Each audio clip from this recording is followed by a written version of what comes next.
বাংলাদেশ পয়দা হওয়ার পর এরকম কোন নেতা আসে নাই যিনি শেখ হাসিনার মৃত্যুদণ্ড দিতে পারে। হাসিনা যদি খবর পাইলা যে সংবিধান চালু হয়ে গেছে। আসসালামু আলাইকুম, ডিবিএম নিউজ 24 চ্যানেলে রাজনৈতিক সংবাদে আপনাদের স্বাগতম। সাথে আছি আমি ওমর ফারুক।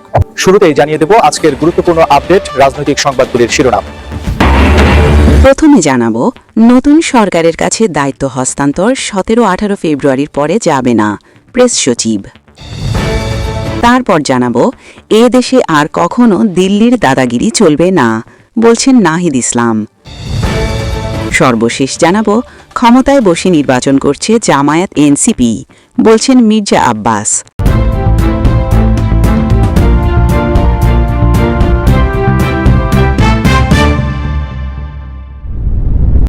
দর্শক, এতক্ষণ শুনলেন সংবাদ শিরোনাম, এখন শুনবেন বিস্তারিত। তবে বিস্তারিত শোনার আগে আমাদের চ্যানেলটিকে সাবস্ক্রাইব করুন। তাহলে চলুন শুরু করা যাক।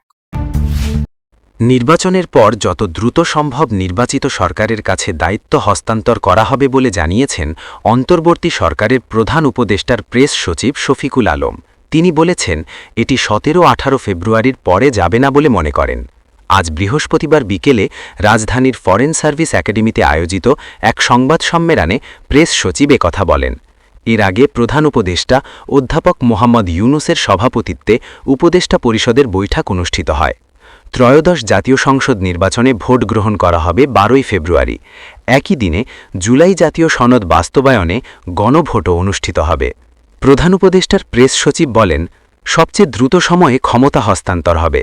যদি দেখা যায় 3 দিনের মধ্যে এমন হয় যে সংসদ সদস্যরা শপথ নিয়েছেন, তারপর সংখ্যাগরিষ্ঠ দলের লিডারকে ডাকা হচ্ছে যে আপনি আসেন, শপথ নেন প্রধানমন্ত্রী হিসেবে। 3 দিনের মধ্যে এটা হয়ে যেতে পারে, 15-16 ফেব্রুয়ারিতে হতে পারে। আমার মনে হয় না এটি 17-18 ফেব্রুয়ারির পরে যাবে। এ সময় প্রধান উপদেষ্টার উপপ্রেস সচিব মোহাম্মদ আবুল কালাম আজাদ মজুমদার বলেন, নির্বাচনের পর নির্বাচিত জনপ্রতিনিধিদের কাছে যত দ্রুত সম্ভব দায়িত্ব হস্তান্তর করা হবে। এই বিষয়টি তিনি গতকালই জানিয়েছেন। এর আগে সচিবালয়ে আইন উপদেষ্টা আসিফ নজরুল নির্বাচিত সংসদ সদস্যদের শপথ কে পড়াতে পারেন সেই বিষয়ে সাংবাদিকদের সঙ্গে কথা বলেন। তিনি বলেন, এটা সরকারের নীতিগত পর্যায়ের সিদ্ধান্ত। এখন আপনাদের চূড়ান্ত কিছু বলতে পারবো না, তবে আমাদের সামনে 2টি অপশান আছে। একটা হচ্ছে রাষ্ট্রপতি মনোনীত কোনো ব্যক্তি শপথ গ্রহণ করাতে পারেন। উদাহরণ হিসেবে হয়তো আমাদের প্রধান বিচারপতি হতে পারেন। আর এটা যদি না হয় তাহলে আমাদের প্রধান নির্বাচন কমিশনার আছেন, তিনিই শপথ গ্রহণ করাবেন। এক্ষেত্রে একটি সমস্যা আছে, 3 দিন অপেক্ষা করতে হবে। আমরা আসলে অপেক্ষা করতে চাই না। আমরা নির্বাচন হওয়ার পর যত দ্রুত সম্ভব শপথ গ্রহণের ব্যবস্থা করতে চাই। এদেশে আর কখনো দিল্লির দাদাগিরি চলবে না বলে মন্তব্য করেছেন জাতীয় নাগরিক পার্টির আহ্বায়ক নাহিদ ইসলাম। তিনি বলেছেন, বাংলাদেশের সরকার কে গঠন করবে তা নির্ধারণ করবে বাংলাদেশের জনগণ। দিল্লি থেকে কোনো ষড়যন্ত্র মেনে নেওয়া হবে না। এদেশে আর কখনো দিল্লির দাদাগিরি চলবে না। বৃহস্পতিবার দুপুরে কক্সবাজারের কুতুবদিয়ার বড় ঘোপে জামায়াতের নেতৃত্বাধীন 11 দলীয় নির্বাচনী ঐক্যজোটের প্রার্থীর সমর্থনে আয়োজিত এক নির্বাচনী জনসভায় তিনি এসব কথা বলেন। চাঁদাবাজি, জমি দখলকারীদের নতুন জালেম আখ্যা দিয়ে নাহিদ ইসলাম বলেন, 5ই আগস্টের পরে যারা নতুন করে চাঁদাবাজি, জমি দখল এবং ফ্যাসিস্টদের পুনর্বাসনের নীতি নিয়েছে, তারাই বাংলাদেশের নতুন জালেম হিসেবে আবির্ভূত হয়েছে। এই জালেমদের রুখে দেওয়ার দিন হচ্ছে 12 ফেব্রুয়ারি। বাংলাদেশের সরকার কে গঠন করবে তা নির্ধারণ করবে বাংলাদেশের জনগণ। দিল্লি থেকে কোনো ষড়যন্ত্র মেনে নেওয়া হবে না এবং এদেশে আর কখনো দিল্লির দাদাগিরি চলবে না। তিনি বলেন, আমাদের এই নির্বাচনী লড়াই শুধু কক্সবাজার 2 আসনের জন্য নয়, বরং পুরো বাংলাদেশে 11 দলীয় নির্বাচনী ঐক্যজোট ঐক্যবদ্ধভাবে নির্বাচনে অংশগ্রহণ করছে।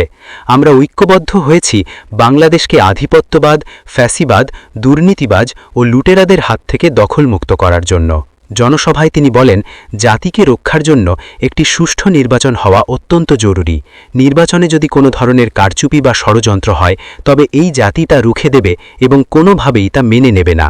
সরকার এবং নির্বাচন কমিশনকে নিরপেক্ষ এবং দৃঢ় ভূমিকা পালন করে জাতিকে একটি সুষ্ঠু নির্বাচন উপহার দেওয়ার প্রয়োজনীয় পদক্ষেপ নেওয়ার জন্য তিনি আহ্বান জানান।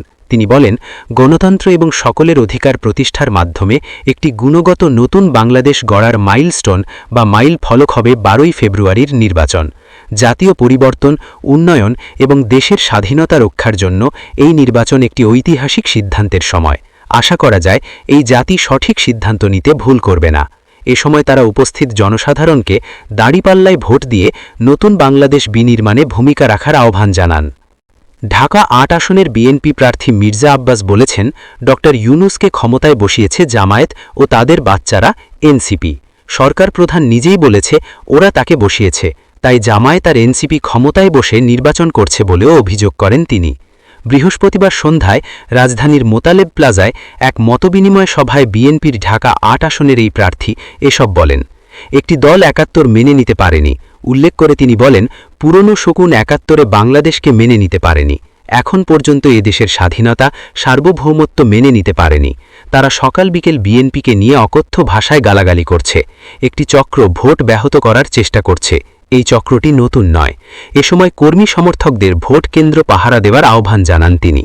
মির্জা আব্বাস বলেন, ড ইউনূসকে ক্ষমতায় বসিয়েছে জামায়াত ও তাদের বাচ্চারা এনসিপি। সরকার প্রধান নিজেই বলেছে ওরা তাকে বসিয়েছে, তাই জামায়াত আর এনসিপি ক্ষমতায় বসে নির্বাচন করছে বলেও অভিযোগ করেন তিনি। তিনি আরও বলেন, জনগণের ভোটের ফলাফল ঘুরিয়ে দিতে পারে প্রশাসনে থাকা জামায়াতের লোকেরা। কিছু কিছু দল ক্ষমতায় যাওয়ার লোভে বিদেশিদের সঙ্গে চুক্তি করেছে। বিএনপির সিনিয়র এই নেতা অভিযোগ করেন, একটি বিশেষ দলকে ক্ষমতায় নেওয়ার জন্য চেষ্টা চলছে, যদি না পারে তাহলে নির্বাচন বানচাল করবে। ভোট কারচুপির শঙ্কা থাকায় তিনি আরও বলেন, ভোটের ফলাফল ঘুরিয়ে দিতে পারে একটি পক্ষ। আমি মারাত্মকভাবে ভোট কারচুপির শঙ্কা দেখছি। বিএনপি হলো একটি জাতীয়তাবাদী দল, জিয়াউর রহমান স্বাধীনতার ঘোষক, এইটা তারা মানতে পারছে না। তিনি হুঁশিয়ার করে বলেন, এদেশের মানুষের সঙ্গে প্রতারণা করবেন না, মিথ্যে আর ষড়যন্ত্র করে লাভ নেই, আমরা তা মেনে নেব না।